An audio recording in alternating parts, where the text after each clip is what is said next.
اعوذ باللہ من الشیطان الرجیم بسم اللہ الرحمن الرحیم۔ Only for U T V کے معزز دوستوں کو زین یاسین کی طرف سے السلام علیکم۔ دوستو، جیسا کہ آپ جانتے ہیں یروشلم جیسا تاریخی شہر کس کا ہے؟ اسے کون سے 3 مذاہب مقدس مانتے ہیں؟ اسے دنیا کا سب سے عام شہر کیوں کہا جاتا ہے؟ اور کیوں اس شہر کی خاطر اتنی جنگیں لڑی جا چکی ہیں؟ ترکی سلطان صلاح الدین ایوبی کی تاریخ دہرانے جا رہا ہے، اور اسرائیل کو ترکی سے کون سا خطرہ لاحق ہے؟ یہ سب سوالوں کے جواب ہم آج کی ویڈیو میں جاننے کی کوشش کریں گے۔ اس لیے آپ دوستوں سے گزارش ہے کہ ویڈیو کو آخر تک لازمی دیکھیے گا اور اس چینل کو سبسکرائب بھی کر دیں، ساتھ بیل نوٹیفیکیشن کو پریس بھی کر دیں تاکہ ہر آنے والی نئی ویڈیو سب سے پہلے آپ تک پہنچ سکے۔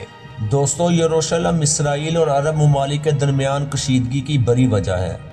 یہ شہر یہودیوں، عیسائیوں اور مسلمانوں کے نزدیک انتہائی اہمیت رکھتا ہے۔ حضرت ابراہیم علیہ السلام سے اپنا سلسلہ جوڑنے والے تینوں مذاہب یروشلم کو مقدس مانتے ہیں۔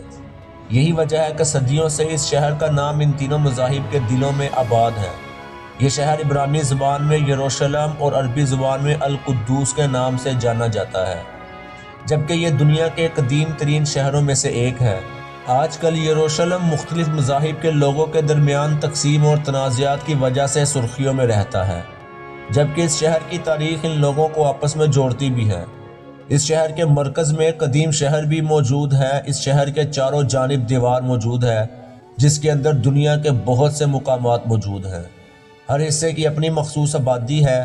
یہاں عیسائیوں کے 2 علاقے ہیں۔ عیسائیوں کے علاقے میں کنیسۃ القیامہ چرچ ہے، جو دنیا بھر میں مسیحیوں کے لیے باعث احترام ہے۔ ہر سال لاکھوں مسیحی یہاں پر آتے ہیں اور دعا کرتے ہیں۔ روایات میں ہے کہ جب حضرت عمر فاروق رضی اللہ تعالیٰ عنہ نے بیت المقدس فتح کیا تو انہوں نے اس کنیسہ جا کر پوچھا اور فرمایا، میں وہاں جا کر نماز پڑھنا چاہتا ہوں۔ اور پھر آپ رضی اللہ تعالیٰ عنہ نے نماز ادا کی اور یہ فرمایا کہ اگر میں اس کنیسہ کے اندر نماز پڑھتا تو بعد میں آنے والے مسلمان اس کنیسہ کے اندر نماز شروع کر دیں گے۔ جہاں عمر فاروق رضی اللہ تعالیٰ عنہ نے نماز پڑھی، اب بھی وہاں مسجد عمر ہے، یعنی کنیسہ کی دیوار کے ساتھ مسجد کی دیوار موجود ہے۔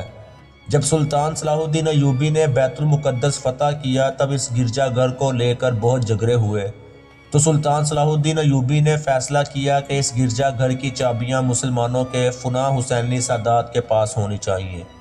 اس گرجا گھر کی چابیاں آج تک اسی حسینی خاندان کے پاس موجود ہیں۔ وہی صبح تالا کھولتے ہیں اور شام کو لگا دیتے ہیں۔ اسلام کا ایک روشن باب ہے کہ تمام اقلیتوں کو مکمل حقوق دیے جاتے ہیں۔ ان کی عبادت خانوں کو نہ صرف محفوظ کیا گیا بلکہ ان جگہوں کی حفاظت مسلمان خود کرتے تھے، جیسا کہ کنیسۃ القیامہ کی حفاظت آج تک مسلمان خود کر رہے ہیں۔ دوستو، اگر یہاں پر مسلمانوں کا علاقہ دیکھا جائے تو سب سے بڑا مسلمانوں کا علاقہ ہے، جہاں مسجد اقصی واقع ہے، جسے مسلمان بیت المقدس کہتے ہیں۔ یہ اسلام کا تیسرا سب سے مقدس مقام ہے اور ایک اسلامی ٹرسٹ کے ذمہ اس کے سارے انتظام ہیں۔ مسلمانوں کا ایمان ہے کہ نبی صلی اللہ علیہ وسلم کو یہی سے معراج ہوئی تھی۔ اس وجہ سے روز ہزاروں مسلمان یہاں آتے ہیں اور نماز ادا کرتے ہیں۔ رمضان کے مہینے اور جمعے کو مسلمانوں کی بڑی تعداد موجود ہوتی ہے۔ دوستو، اسی طرح یہودیوں کے علاقے میں مغربی دیوار ہے اور کہا جاتا ہے کہ یہودیوں کا مقدس مقام کبھی اسی جگہ ہوا کرتا تھا۔ یہودیوں کا کہنا ہے کہ یہ وہی جگہ تھی جہاں سے کائنات کی تخلیق ہوئی، اور یہیں پر حضرت ابراہیم علیہ السلام نے اپنے بیٹے حضرت اسماعیل علیہ السلام کی قربانی کی تیاری کی تھی۔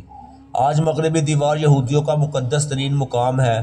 کئی علماء کا خیال ہے کہ یہاں یہودی جمع ہو کر اپنے مسیحا یعنی دجال کو پکارتے ہیں، کیونکہ ان کا عقیدہ ہے کہ جب ہمارا مسیحا دنیا میں آئے گا تو پوری دنیا پر ہماری حکومت ہوگی، پھر ہم جیسے چاہیں گے پوری دنیا کو کنٹرول کریں گے اور ہمیں روکنے والا کوئی نہیں ہوگا۔ دوستو، فلسطینی اور اسرائیلی تنازع کے مرکز میں یروشلم شہر ہی موجود ہے۔ یہاں کے حالات میں معمولی سی تبدیلی بھی کئی بار تشدد اور بڑی کشیدگی کا باعث بن جاتی ہے۔ یہی وجہ ہے کہ یروشلم میں رونما ہونے والا ہر واقعہ عام ہو جاتا ہے۔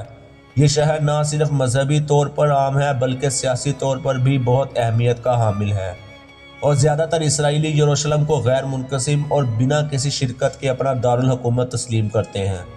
اسرائیل کا ایک ملک کے طور پر 1948 میں قیام عمل میں آیا تھا اس وقت اسرائیلی پارلیمنٹ کو اس شہر کے مغربی حصے میں قائم کیا گیا تھا، جبکہ 1967 کی جنگ میں اسرائیل نے مشرقی یروشلم پر بھی قبضہ کر لیا تھا۔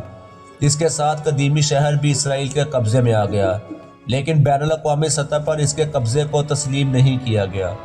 یروشلم پر اسرائیل کی مکمل حاکمیت کو کبھی تسلیم نہیں کیا گیا، جس پر اسرائیلی رہنما مایوسی کا اظہار کرتے ہوئے نظر آتے ہیں۔ لیکن فلسطینیوں کا موقف اس کے برعکس ہے، کیونکہ وہ مشرقی یروشلم کو مستقبل کا اپنا دارالحکومت کہتے ہیں، اور اسرائیل اور فلسطین کے درمیان امن مذاکرات میں اس پر رضامندی کی بات بھی شامل ہے۔ اس امن پروسیس کو دو قومی نظریے کے حل کے طور پر بھی دیکھا جاتا ہے، جس کے تحت 1967 سے قبل کی سرحد پر ایک آزاد فلسطینی ملک کی تعمیر کا خیال ہے۔ یروشلم کی 1/3 آبادی فلسطینی آبادی ہے، جن میں سے بہت سے خاندان صدیوں سے آباد ہیں۔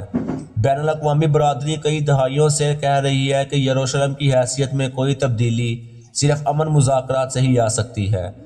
اس شہر پر قبضے کی تاریخ بھی اپنا ایک الگ مقام رکھتی ہے، لیکن جس طرح صلاح الدین ایوبی نے اس شہر کو فتح کیا، اس کی مثال کہیں نہیں ملتی۔ یہی وجہ ہے کہ انہیں اس معاملے میں بار بار یاد کیا جاتا ہے اور دعا کی جاتی ہے کہ اللہ ایک بار پھر صلاح الدین ایوبی جیسا مرد مجاہد پیدا فرما دے۔ لیکن آپ کو بتاتے چلے، اب ترکی کے صدر رجب طیب اردوغان صلاح الدین ایوبی کے نقش قدم پر چل نکلے ہیں اور یہودیوں کی آنکھوں میں آنکھیں ڈال کر بات کر رہے ہیں۔ لہٰذا آپ پوری دنیا کو دیکھ لیں، آپ کو ترکی کے علاوہ کوئی ایسا ملک نہیں ملے گا جو فلسطینیوں کی بڑھ چڑھ کر حمایت کر رہا ہو۔ دوستو، آپ کو یہ ویڈیو اگر اچھی لگی ہو تو اس ویڈیو کو لائک ضرور کیجئے گا۔ ملتے ہیں ایک نئی انٹرسٹنگ ویڈیو کے ساتھ، تب تک کے لیے اللہ حافظ۔